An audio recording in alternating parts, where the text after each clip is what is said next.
오늘 우리에게 주시는 하나님의 말씀은 고린도후서 8장 1절부터 15절입니다. 고린도후서 8장 1절부터 15절입니다. 제가 가진 성경책 신약 294쪽입니다. 봉독하겠습니다. 형제들아, 하나님께서 마게도냐 교회들에게 주신 은혜를 우리가 너희에게 알리노니 환난의 많은 시련 가운데서 그들의 넘치는 기쁨과 극심한 가난이 그들의 풍성한 연보를 넘치도록 하게 하였느니라.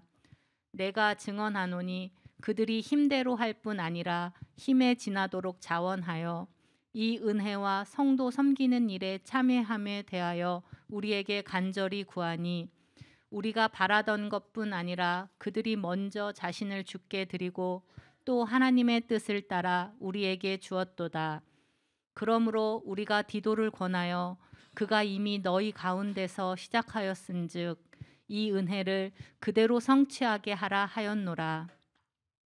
오직 너희는 믿음과 말과 지식과 모든 간절함과 우리를 사랑하는 이 모든 일에 풍성한 것 같이 이 은혜에도 풍성하게 할지니라. 내가 명령으로 하는 말이 아니요 오직 다른 이들의 간절함을 가지고 너희의 사랑의 진실함을 증명하고자 함이로다. 우리 주 예수 그리스도의 은혜를 너희가 알거니와 부요하신 이로써 너희를 위하여 가난하게 되심은 그의 가난함으로 말미암아 너희를 부요하게 하려 하심이라. 이 일에 관하여 나의 뜻을 알리노니 이 일은 너희에게 유익함이라. 너희가 1년 전에 행하기를 먼저 시작할 뿐 아니라 원하기도 하였은즉 이제는 하던 일을 성취할지니 마음에 원하던 것과 같이 완성하되 있는 대로 하라. 할 마음만 있으면 있는 대로 받으실 터이요 없는 것은 받지 아니하시리라. 이는 다른 사람들은 평안하게 하고 너희는 공고하게 하려는 것이 아니요 균등하게 하려 함이니, 이제 너희의 넉넉한 것으로 그들의 부족한 것을 보충함은 후에 그들의 넉넉한 것으로 너희의 부족한 것을 보충하여 균등하게 하려 함이라. 기록된 것 같이 많이 거둔 자도 남지 아니하였고 적게 거둔 자도 모자라지 아니하였느니라. 아멘. 아멘. 말씀의 제목을 함께 읽었으면 좋겠습니다. 헌신하는 성도의 값진 원리. 지난 주일에는 마게도냐 교회들의 구제 헌금을 통해서 헌금이란 어떤 마음으로 드려야 되는가에 대해서 살펴봤습니다. 자원하는 마음으로 드려야 한다라고 말씀드렸고, 감사하는 마음으로 드려야 한다라고 말씀을 드렸고, 헌금에는 희생의 마음이 반드시 들어가야 된다라고, 내 것을 잘라서 주어내는 드리는 마음으로 드려야 한다라고 말씀을 드렸고, 또 넘치는 마음으로 드려야 한다, 이렇게 말씀을 전해드렸습니다. 이 시간에는 헌금을 드리며 총체적으로 헌신했던 이 마게도냐 교인들의 근본적 신앙의 모습을 좀 살펴보면서 우리 헌신하는 성도들의 바른 신앙의 모습이 무엇일까에 대해서 살펴보려고 합니다. 헌금을 하는 마음을 살펴봤다면 이제 그 헌금을 헌신으로 보고 헌신하는 신앙의 자세에 대해서 다시 한번 들여다보려고 합니다. 첫째는 우리가 한번 따라서 합니다. 은혜가 있어야 헌신도 합니다. 다시 한번 말씀드립니다. 은혜가 있어야 헌신도 합니다. 우리 1, 2절 말씀을 함께 봉독했으면 좋겠습니다. 1, 2절 시작. 형제들아, 하나님께서 마게도냐 교회들에게 주신 은혜를 우리가 너희에게 알리노니 환난의 많은 시련 가운데서 그들의 넘치는 기쁨과 극심한 가난이 그들의 풍성한 연보를 넘치도록 하게 하였느니라 라고 했어요. 이 마게도냐 교회들의 성도들은 하나님 앞에 풍성한 헌금을 담은 헌신을 드렸습니다. 그 이유에 대해서는 여러분이 함께 읽은 말씀에 보니까 하나님께서 마게도냐 교회들에게 주신 은혜 때문이라고 말씀을 하고 있습니다. 무슨 은혜를 많이 받았길래 마게도냐 교회들이 그렇게 많은 물질을 가지고 헌신을 할 수 있었을까? 이 마게도냐 지역의 교회들이 부유할까? 아니면 그런 헌신을 할 수 있을 만큼 여유로운 삶이었을까를 생각해 보니까 오늘 말씀에는 분명히 환난과 많은 시련들과 극심한 가난 속에서 기쁨으로 헌금으로 헌신했다고 기록되어 있습니다. 이 극심한 가난과 환난과 시련 가운데서 헌신할 수 있었던 이유가 무엇일까? 바로 은혜라고 오늘 성경은 말하고 있습니다. 역반응적, 역발상적 사고방식이 헌신의 중요한 요인이 된다라고 보는 신학자들도 있습니다. 예를 들면 가난하니까 더 간절하게 헌신한다. 고난 중에서 주님을 본다. 여러분, 고난 중에서 주님을 보는 거 하고요, 내가 힘드니까 그냥 단순히 주님을 찾는 신앙은 굉장히 다른 얘기입니다. 이 마게도냐 교회들이 시련과 환난과 어려움 때문에 무엇인가를 얻으려고 무엇인가 그렇게 더 하나님 앞에 헌신하고 봉사하면 자신들의 삶이 좀 더 유익해질 거라는 신앙과 믿음으로 어떻게 보면 나를 위한 것이죠. 그렇게 보기는 어렵습니다. 이들은 많은 시련과 극심한 가난과 많은 환난 가운데에서도 이미 그들 안에는 기쁨이 넘쳤다는 겁니다. 오늘 성경은 그 설명을 하는 겁니다. 바로 그런 헌신을 할 수 있었던 것은 바로 그들 안에 은혜가 있었다라는 것입니다. 저는 2008년도에 우리 처음 하늘소망교회 전신인 우리 동서울교회에 왔습니다.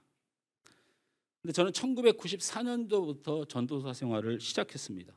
그래서 1994년부터 2007년까지 13년 정도를 부교육자로 몇 교회 사역을 했습니다. 교회 사역을 하면서 느꼈던 것이 있습니다. 그것은 교회는 은혜가 있어야 성공하고 교회는 은혜가 있어야 부흥한다는 겁니다. 할렐루야. 돈으로 사람으로 성장하고 부흥하는 것처럼 보입니다. 겉으로는 돈과 사람이 교회를 세울 수 있을 것 같습니다. 근데 제가 13년 동안 부교육자 생활을 하고 아직은 제가 목회를 또 13년 정도 15년 정도 하고 있으니 총 한 28년 정도의 목회 생활을 하면서 제가 봤던 건 돈과 사람이 교회를 망치는 것밖에 본 적이 없습니다. 돈과 사람이 교회를 세우는 일을 제가 본 적이 없습니다. 제가 경험한 교회 성장과 부흥은 바로 은혜라는 것입니다. 바로 은혜라는 것입니다. 여러분이 보시기에 우리가 느끼기에는 돈과 사람이 부흥하고 성장시키는 것 같지만 하나님의 은혜가 없는 교회는 결국 그 돈과 사람 때문에 망하게 되어 있습니다. 따라서 합니다. 교회는 은혜로 세워집니다. 어저께 우리 사모가 옷을 하나 어디서 얻어왔어요. 근데 그 옷이 몹시 마음에 들었는 모양이에요. 그래서 그 옷을 입더니 이거 어떤 권사님이 한 번 입었다가 잘 안 맞아가지고 나 준 건데 옷을 입더니 제 앞에서 계속 왔다 갔다 하면서 어떠냐고 물어봐요. 우리 아내들 남편한테 뭘 어떠냐고 물어보지 마세요. 너무 고통스러워요. 계속 왔다 갔다 하면서 이 옷 어때? 이 옷 어때? 계속 피곤해 죽겠는데 계속 물어봐요. 여러분 제가 뭐라고 대답했을까요?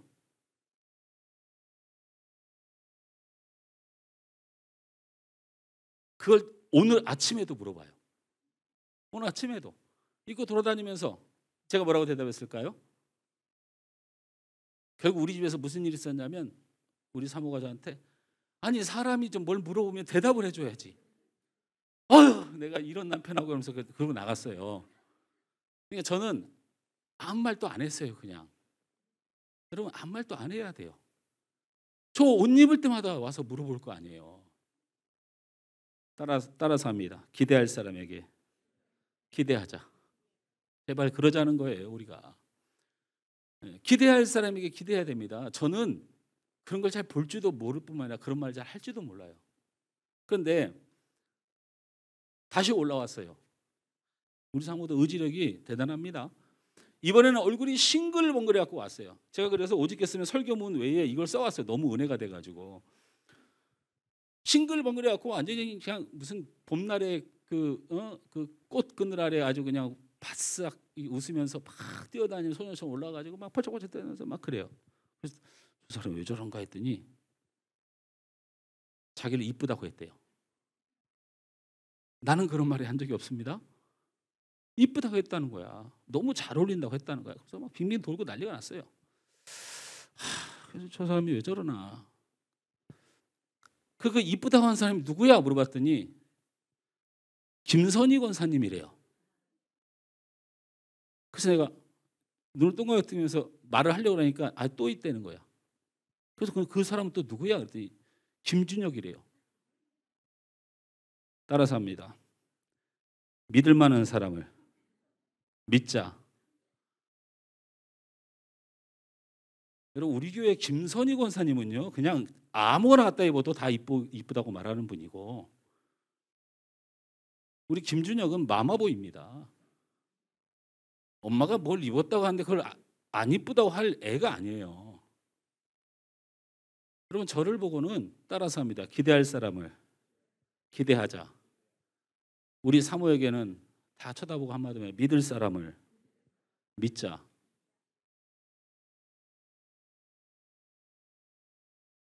여러분 저를 보면 은혜가 됩니까? 하늘소망교 성도 한 명이네. 한 명. 김 목사 목회를 한 명 데리고 하고 있어요. 저의 모든 것을 아시고 보시는 분들이 저를 보고 은혜스럽다. 또 앞으로 저를 통해서 여러분 은혜 받는 것이 가능합니까? 더 멀리 나가서 이 세상에 육을 가진 목사와 사역자를 통해서 영원히 은혜를 받는 것이 가능합니까? 저의 문제에 국한시키지 않고 여러분의 옆 사람에게 우리 서로 피차 은혜를 받을 수 있는 존재들입니까? 제가 말씀드렸지 않습니까? 기대할 사람에게 기대하고 믿을 사람을 믿으라고.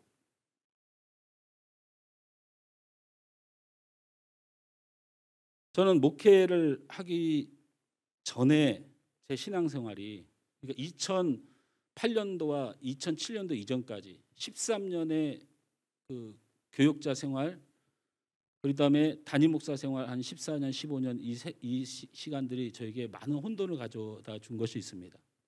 그것은 뭐냐면 저는 목회자가 상당히 존중받는 그런 교회에서 계속 있었습니다. 주의 종으로 성직자로 섬겨지는 환경에서 자라왔고 사역도 그런 교회에서만 해봤습니다. 그런데 제가 목회 초창기에 한 3년 정도 아마 여기는 3년 정도 제 목회 초창기에 함께 있었던 분은 없는 것 같아요. 우리 장로님, 우리 이하수 집사님, 김동희 집사님 그리고 몇 분을 빼고는 다 새로운 분들입니다.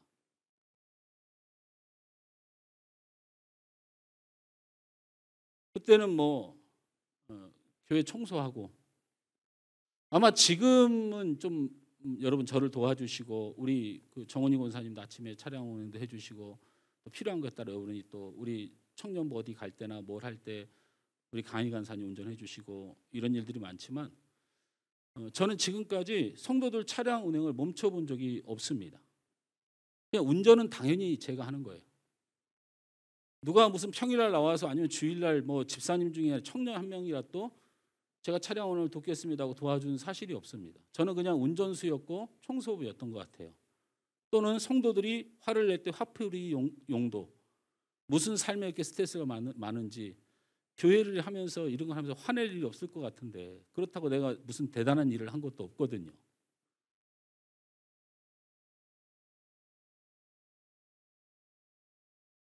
내가 나를 위해서, 내 가정의 부유함을 위해서 목회를 선택한 것도 아니고, 내가 일주일 내내, 1년 내내, 아니 10년 내내 내가 하는 것이 성도들을 위해서 기도하고 그들의 삶이 어떤가 살피면서 마음을 두근두근 거리면서 그렇게 목회하는 사람일 뿐인데, 내가 무슨 뭐 증권에 투자를 하고 내가 사업을 하면서 고민하면서 사는 사람도 아닌데 도대체 왜 그럴까라는 생각을 하면서 좀 많은 갈등도 했죠. 뭐 자책도 많이 합니다. 시간이 지나다 보니까 제가 참 많이 부족했다는 것이 더 많이 보이는 것도 사실입니다. 그럼에도 이런 현상이 저만 겪는 것이 아닙니다. 이 시대의 목회자와 성도들의 관계가 주의 종으로도 성직자로도 대우받지 못합니다. 이것은 우리 교회에 제가 특정시키려고 하는 말이 절대로 아닙니다. 지금 한국교회에 굉장히 위험한 신호가 목회자들과 성도들의 관계가 예전 같지 않다는 겁니다.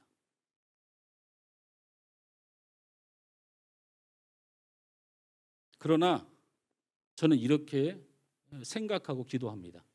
이제 제대로 되고 있다. 따라서 합니다. 이제 제대로 되고 있다.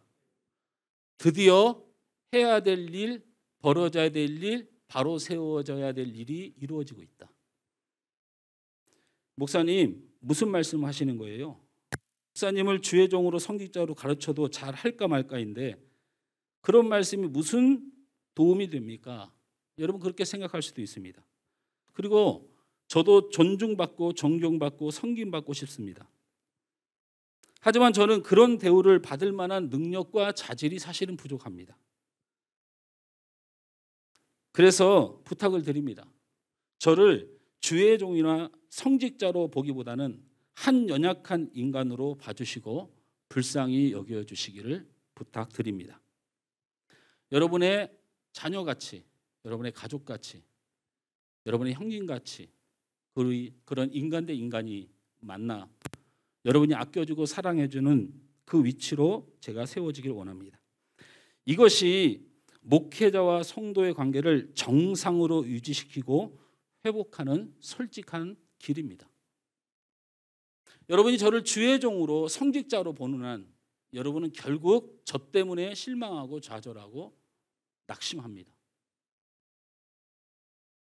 이 한국 교회가 목회자가 주의 종이고 성직자로 근거 없는 유교적 사상, 우리 전통 관습에 의해서 세워진 권위의 자리가 되다 보니까 오히려 비판하고 그리고 문제가 되는 걸 문제 삼고 이런 일이 벌어지는 거예요.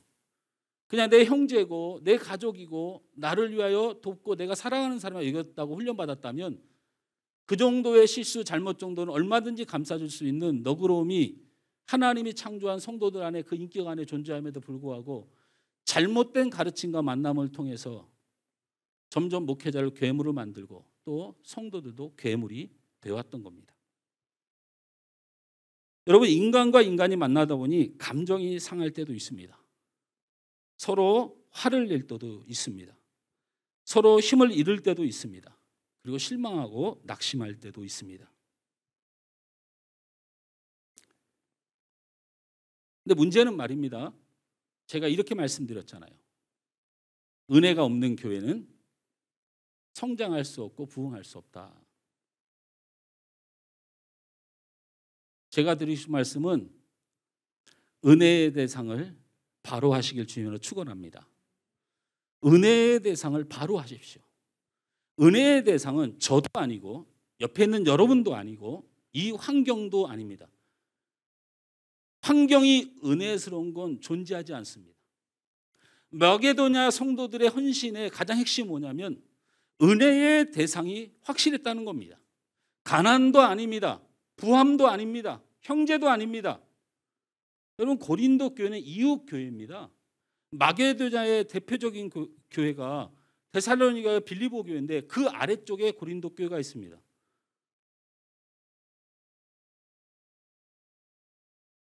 은혜의 대상은 바로 여러분을 사랑하시는 예수 그리스도이심을 믿으시길 바랍니다. 은혜가 없으면 소망이 없습니다. 그러나 우리 교회는 소망이 있는 줄 믿습니다. 무슨 소망입니까? 저는 하나님이 저를 버리지 않는다고 그렇게 믿습니다. 제가 어떤 죄악 가운데 어떤 연약함 가운데 있더라도 그 하나님은 나를 버리지 않는다는 이 은혜를 가지고 있습니다. 저는 우리 하늘소망교회 성도들이 어떤 모습이든 상관없습니다. 제 은혜의 대상은 여러분이 아닙니다. 여러분이 어떤 지경에 있더라도 여러분을 끝까지 사랑하며 피 흘리기까지 사랑하신 그 하나님의 사랑이 여러분을 감싸고 있다는 사실을 저는 믿습니다. 할렐루야. 이렇게 몸부리치며 복음 안에 삶에서 조금이라도 주님의 향기를 드러내며 규모에 상관없이 우리가 믿음 생활 잘하고 하나님의 길을 온전히 섬기기 위하여 최선을 다하는 여러분의 몸부림을 우리 하나님은 몹시도 사랑하는 줄 믿습니다. 우리의 소망은 바로 그 하나님의 사랑에 있습니다. 하나님은 절대 나와 여러분을 버리지 않습니다. 하나님은 절대 이렇게 몸부리치는 성도들이 있는 교회를 버리지 않습니다. 그 하나님은 저와 여러분과 이 교회를 사랑하십니다.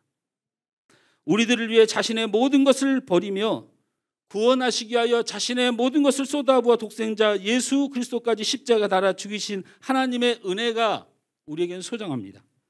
우리가 잘나서 우리가 할 수 있어서 이 교회가 돈이 많아서 건물이 좋아서 이런 것들을 바라보고 교회를 소망하는 것보다 몇 백배 몇 갑절 하나님께서 우리를 사랑하신 은혜가 훨씬 더 소망이 있는 줄 믿으시기 바랍니다. 그러니 사랑하는 성도 여러분, 환경과 사랑과 관계와 서로의 부족함을 보고 낙심하지 마시고 오직 하나님의 은혜를 보시길 주님으로 축원합니다. 마게도냐 성도들은 극심한 가난과 모진 환난과 시련을 보지 않았습니다. 그들의 헌신은 오직 하나님이 우리를 사랑하심을 믿는 그 믿음의 은혜로 차고 넘쳤던 것입니다. 오직 주님만 바라보고 주님의 은혜만 생각하고 헌신하시길 주님으로 축원합니다. 제가 사도 바울의 인생이 왜 하나님 앞에 축복을 받는 인생이 되었느냐는 중요한 계기적 시점이 있습니다. 그것은 바로 사도 바울이 다메섹 도상에서 예수님을 만났을 때였습니다. 그런데 사도 바울이 예수님을 만났다는 것으로만 그가 은혜의 축복의 사람이 됐다고 보기는 어렵습니다. 왜냐하면 예수님은 사도 바울 말고도 이 땅에 많은 바리새인과 서기관과 대제사장과 유대인들을 많이 만나셨습니다. 여러분, 예수님을 만난 사람들이 모두, 예수님을 대면하는 사람 모두 은혜를 받는 것은 아닙니다.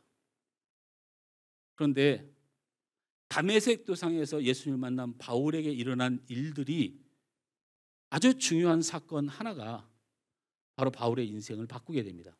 우리는 그 다메섹 도상에서 예수님을 만난 바울의 그 시점에 바울이 예수님을 만나고 두 가지 질문을 했습니다. 첫째는 뭐죠?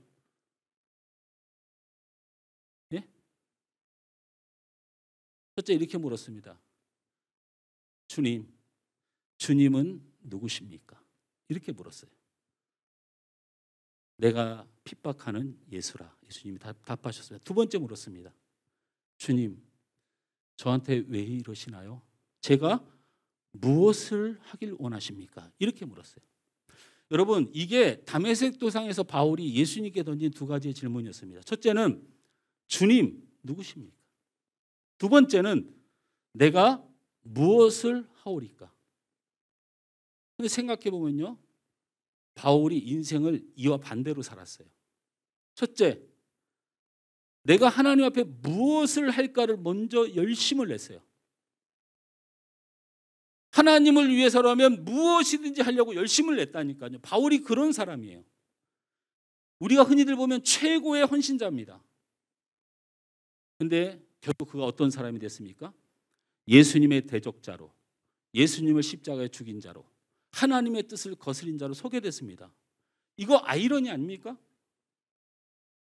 바로 순서가 바뀌어서 그래요. 순서가. 일과 열심보다 더 중요한 건 주님을 바라보는 겁니다. 주님을 바라보는 겁니다. 주님의 은혜에 젖는 겁니다.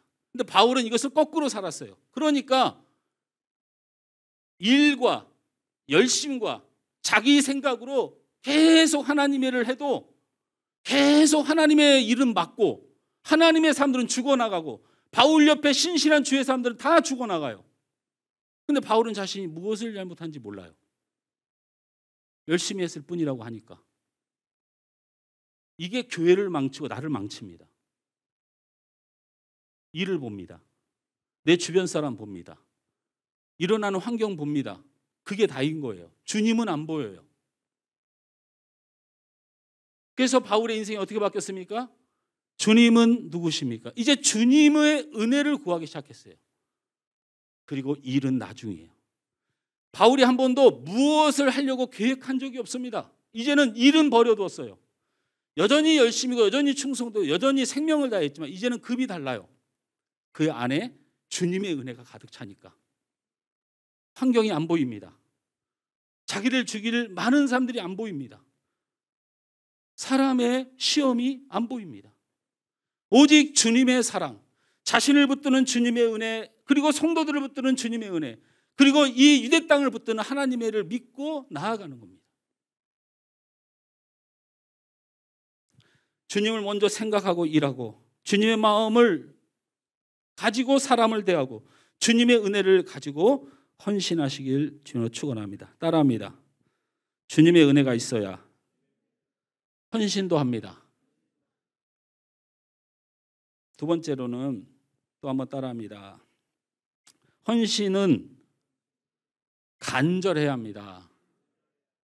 여러분, 헌신은 간절해야 됩니다.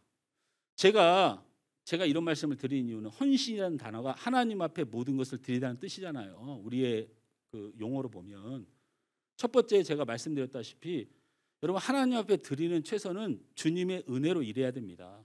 사람의 성취와 사람의 관계와 환경을 바라보면서 자신을 만족시키는 이런 일들은 그냥 여러분이 살아가시는 동안에 그냥 기분 좋게 내 누리는 그런 세상의 돈을 번 것과 비슷하게 교회에서 신앙적 돈을 벌고 있는 거예요. 영적 돈을 여러분이 채우기를 원하는 것인지 몰라도 하나님 앞에 드려질 건 하나도 없어요.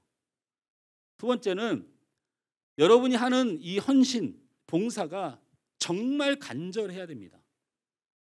간절하지 않는 헌신은 하나님이 받지 않으시죠. 자, 우리 성경 2절, 4절, 2절에서 4절 말씀까지 함께 읽습니다. 고린도후서 8장 2절, 4절 시작. 하나님의 많은 시련 가운데서 그들의 넘치는 기쁨과 극심한 가난이 그들의 풍성한 연보를 넘치도록 하게 하였느니라. 내가 증언하노니 그들이 힘대로 할 뿐 아니라 힘에 지나도록 자원하여 이 은혜와 성도 섬기는 데 참여함에 대하여 우리에게 간절히 구하니. 여러분, 이 마게도냐 교회가 예루살렘 교회를 돕는데 예루살렘 교회가 굉장한 어려움이 많이 있습니다.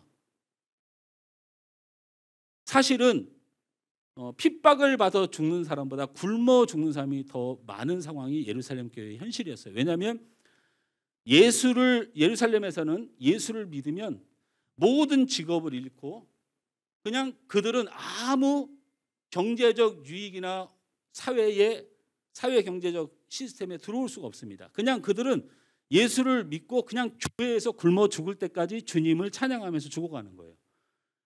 근데 이 예루살렘 교회가 특히 유대의 강한 유대 주자들을 위해서 너무 많은 핍박을 받아요.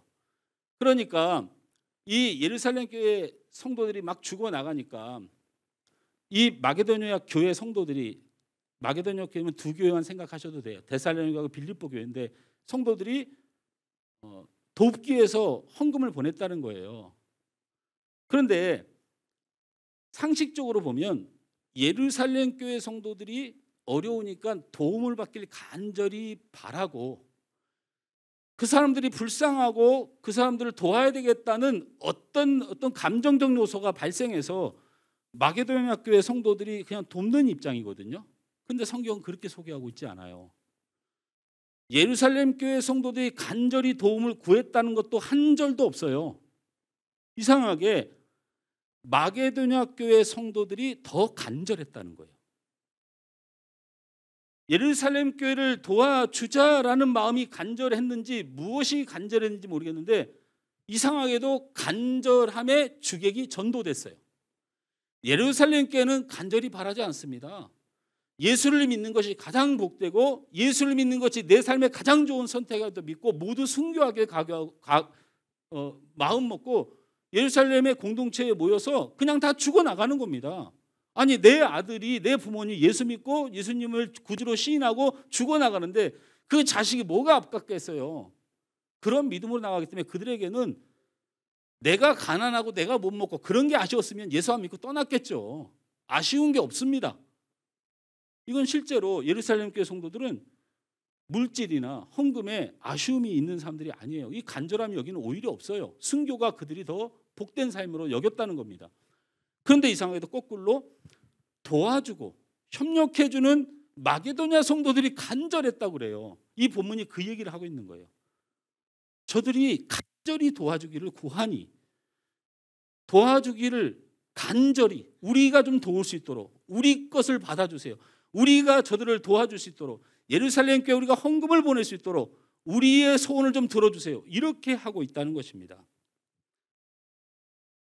왜 그랬을까? 왜 그랬을까?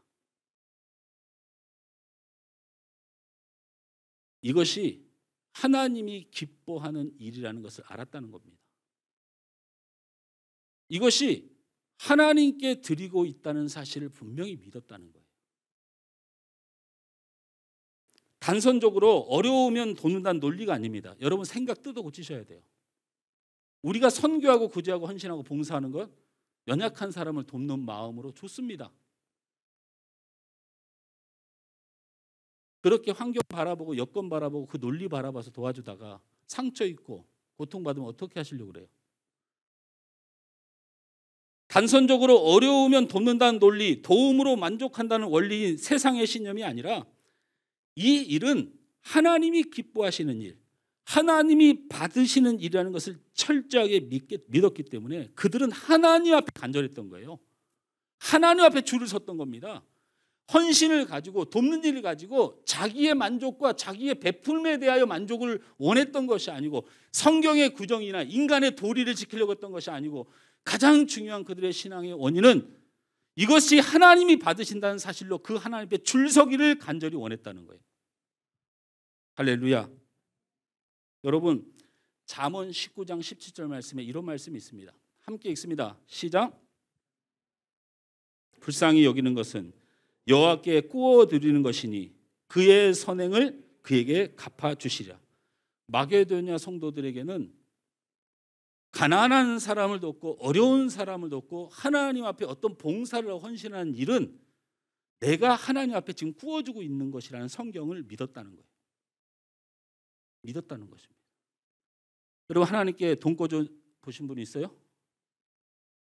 우리가 하나님께 뭔가를 꿔줄 만큼 우리 하나님 부족한 게 있어요. 그럼에도 불구하고 하나님 앞에 드림과 그리고 이 세상의 많은 영혼들, 가난한 영혼들 구제하는 일에 대해서 하나님이 어떤 가치를 두냐면 하나님이 돈을 꾸는 표현을 사용하면서 이만큼 하나님이 원하시고 기뻐하시는 일이라는 표현을 한 것입니다. 하나님 앞에 드리는 것에 대하여 우리는 어때야 됩니까? 간절해야 됩니다.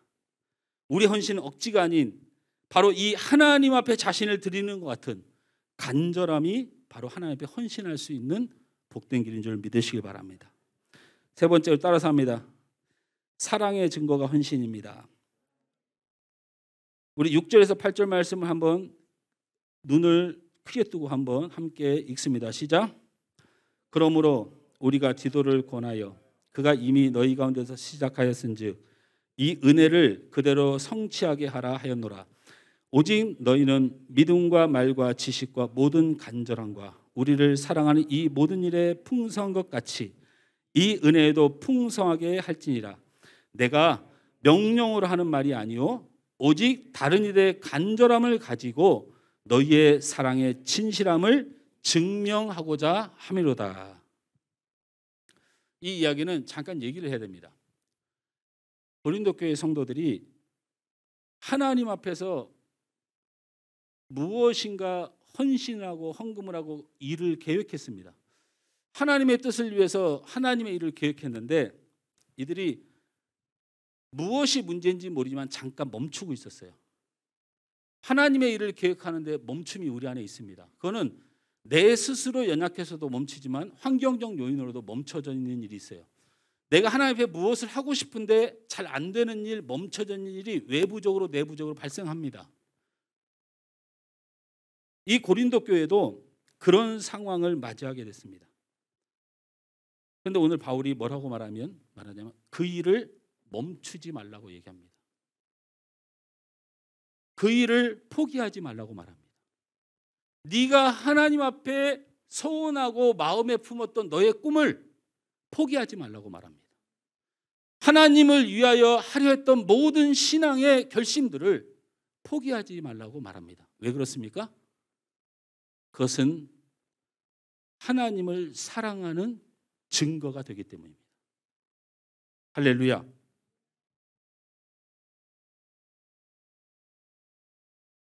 헌신을 멈춰서는 안 되고 그것은 하나님을 사랑하는 증거가 되기 때문에 사도 바울은 오늘 말씀을 통하여 우리들에게 그 헌신과 하나님을 향한 계획들을 멈추지 말라고 말합니다. 그것은 하나님을 사랑하는 증거가 되기 때문에 그렇다고 말합니다.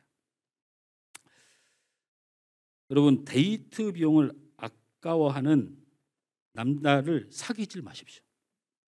부탁을 드립니다. 우리 결혼을 안 하신 우리 자매들은 데이트 비용 아끼는 남자는 만날 필요가 없습니다. 저는 어땠을 것 같습니까? 여러분, 저는 어땠을 것 같아요? 저는 데이트하는 동안 우리 사모가 단돈 1원도 쓴 적이 없습니다. 왜냐하면 제가 쓰게 놔둘 수가 없었어요. 여러분, 부모에게 용돈을 드리면서 아까워하는 사람, 데이트를 하면서 데이트 비용을 아까워하는 사람, 여러분, 무엇에 문제가 있는 것일까요?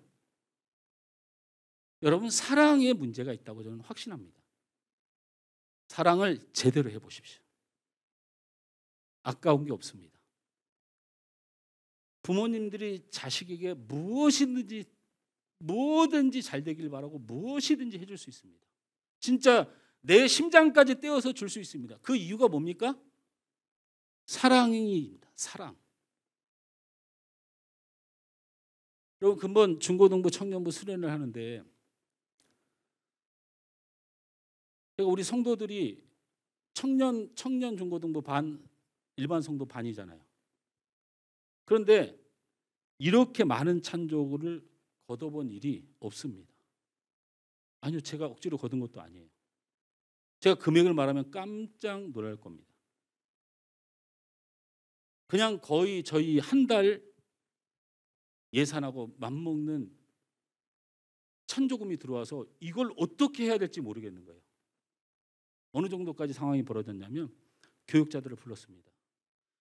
찬조가 너무 많이 들어왔으니 수련회 때 호텔 가서 잘 수는 없잖아. 이 찬조금이 물론 수련회를 위해서 쓰여져야 되지만 찬조금 이만큼 많이 들어왔다고 호텔 가서 잘 수는 없으니 이거 다 너희들이 쓰도록 성도들의 뜻을 담아 줄 테니 회식도 하고 나중에 돌아오면 돈 모자라지 않게 중고등부와 청년부에서 너희들이 잘 쓰도록 잘 계획했으면 좋겠다. 이 정도로 얼마나 넘쳤으면 제가 그런 말을 교육자들에게 당부까지 했겠습니까? 이게 무엇을 대신하는 말입니까? 여러분이 중고등부와 청년부를 사랑하고 있다는 겁니다. 사랑하고 있다는 겁니다. 여러분의 헌신은 사랑의 증거입니다.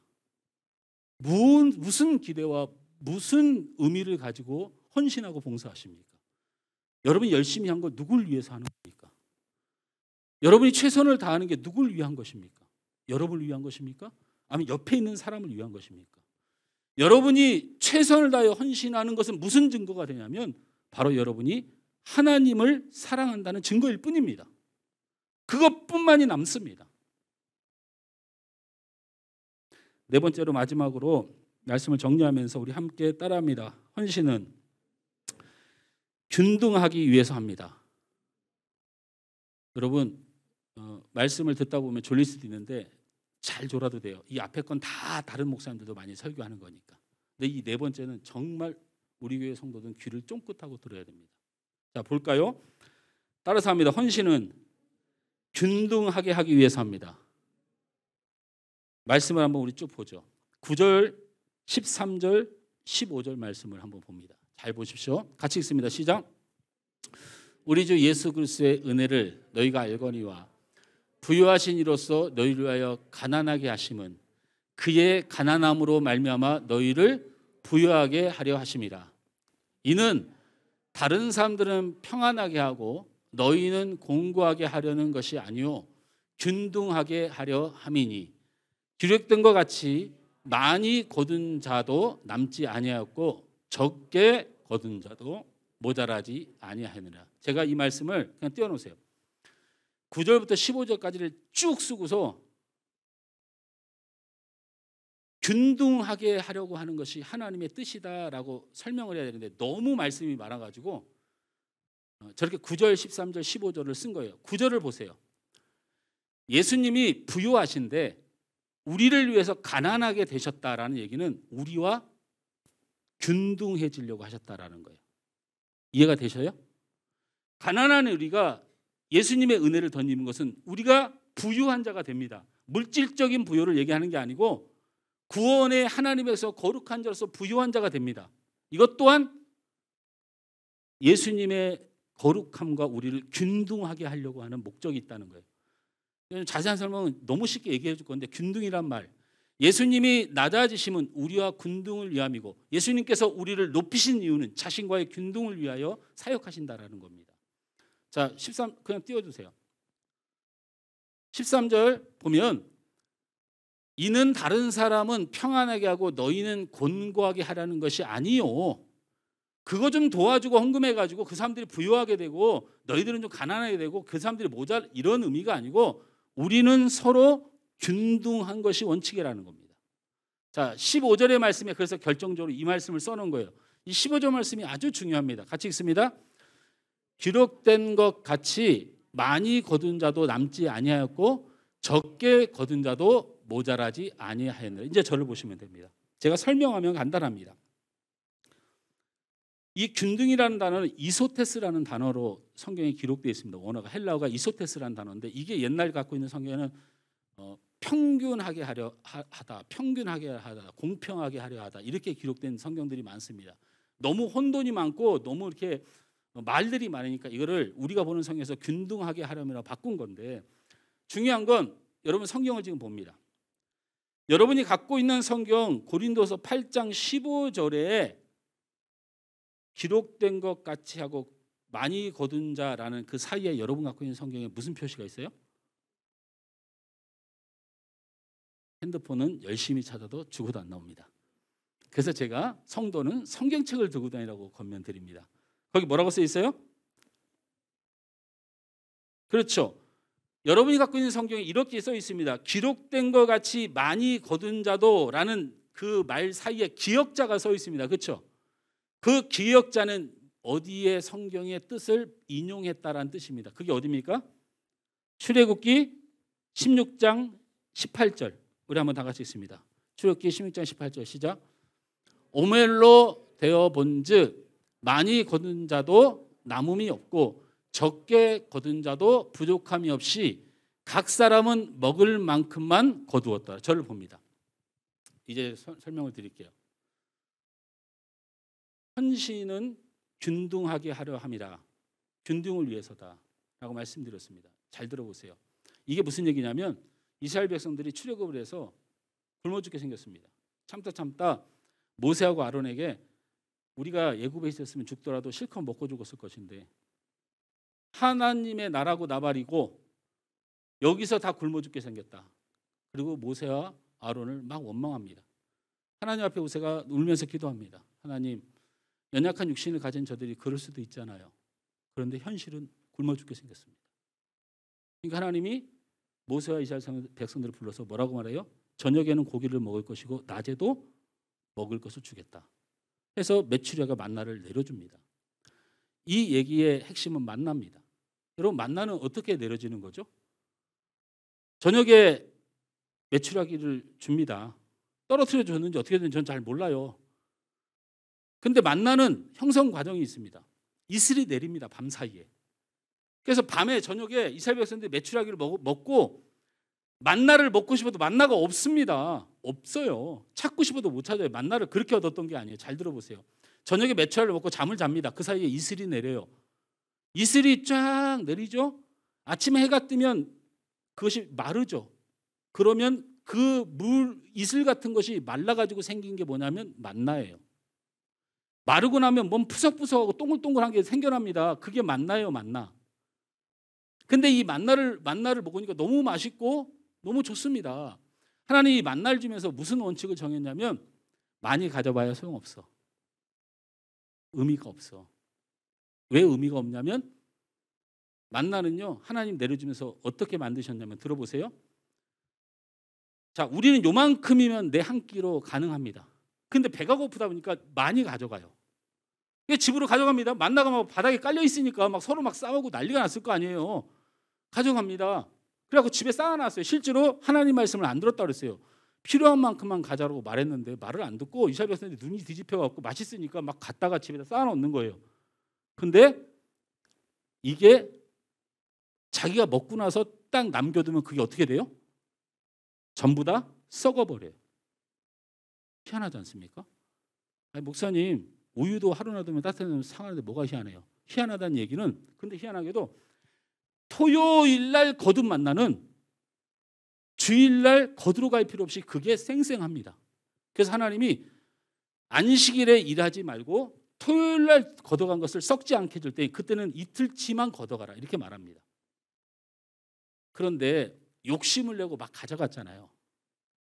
자기 것으로 삼아서 이만큼 가져가 봐야 자기 배불리 먹고 이만큼이 남으면 그게 그 다음날 썩어서 없어져요. 이걸 반복하다 보니까 이제는 사람들이 어떻게 해요? 가져가겠어요? 안 가져가겠어요? 욕심대로 안 가져가요. 그냥 자기 것만 가져가고 이제는 어떤 삶이 돼요? 남은 건 저 사람을 위해서 남기는 상황이 발생이 돼요. 바로 오늘 저 본문이 그 말인 거예요. 이게 무슨 말이냐면 먹을 것을 너희들이 먹고 살았으면 나머지는 다른 사람을 위하여 남겨두라는 말씀을 적어놓은 건데 제가 여러분한테 묻죠.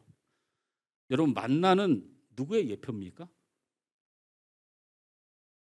여러분, 예수님께서 직접 말씀하셨죠. 내가 하늘에서 내려온 생명의 떡이니라.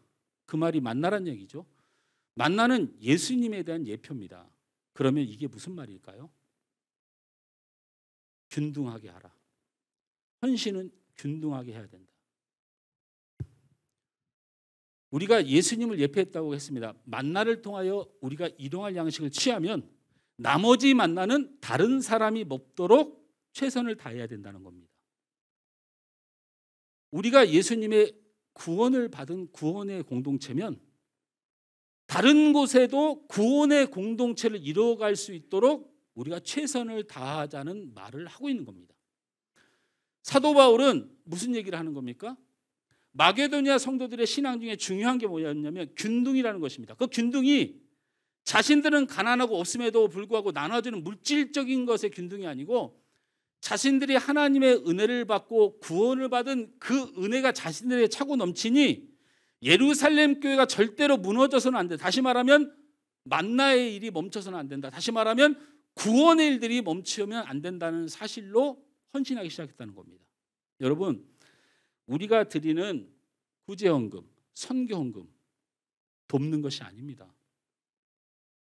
우리가 구원받은 공동체를 이루었으니 구원받는 공동체가 이루어지기 위하여 우리가 최선을 다하는 헌신, 바로 하나님이 정하신 구원의 균등을 위하여 우리가 헌신하는 것입니다. 여러분, 헌신은 구원을 위한 일입니다. 한번 곰곰이 생각해 보십시오. 여러분 식당에서 왜 밥을 합니까?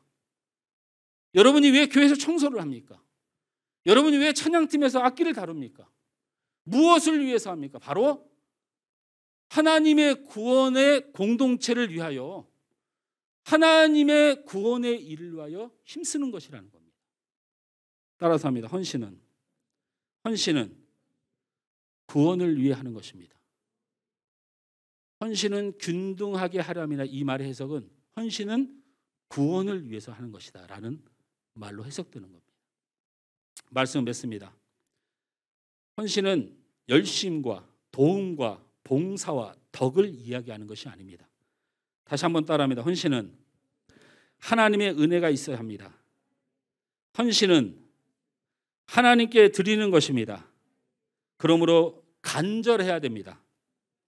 헌신은 하나님을 사랑하는 증거가 됩니다. 여러분의 헌신으로 하나님을 사랑함을 증명하시길 주님으로 축원합니다. 헌신은 하나님의 구원을 위해 합니다. 할렐루야. 여러분 열심히 선교합시다. 우리 그 LMS 그 박상현 선교사님이 드디어 그 한국을 방문할 계획을 보내왔어요. 뭐 그분은 볼 때마다 너무너무 마음이 아프고 가슴이 아프고, 어떻게 저런 헌신을 미얀마 상대로 저렇게 고통받으면서 선교 사역을 감당할까? 우리 열심히 선교하고 구제합시다. 우리는 균등하게 할 의무가 있습니다. 우리가 구원의 기쁨을 누릴 이 자리에 있는 감사함으로 미얀마든지 어디든지 선교하는 그 지역도, 그들도 구원의 감격이 누릴 균등이 필요합니다. 믿음은 믿습니다는 자기 확신의 감정의 분량을 말하는 것이 아닙니다. 믿음은 하나님을 아는 것에 관한 반응입니다. 내 마음이 믿고 싶다고 믿어지는 게 아니고 하나님이 어떤 분인가를 아는 사람이 믿음이 생기는 겁니다. 전능하신 하나님, 그것을 믿으면 큰 믿음으로 살게 됩니다. 풍성하신 하나님, 넉넉하신 하나님, 하나님을 알고 시작되는 것입니다. 우리의 헌신은 그 하나님을 향한 우리의 믿음의 증거들인 줄 믿으시고, 우리가 말씀을 이 시간 받고 나아갑니다. 여러분을 정죄하는 것이 아닙니다. 우리가 부족하지만 하나님의 사랑과 은혜를 의지하며 우리가 믿음과 삶을 살아내기 위해서 여러분 간절히 기도하고 참된 헌신자로 세워지길 주님으로 축원합니다.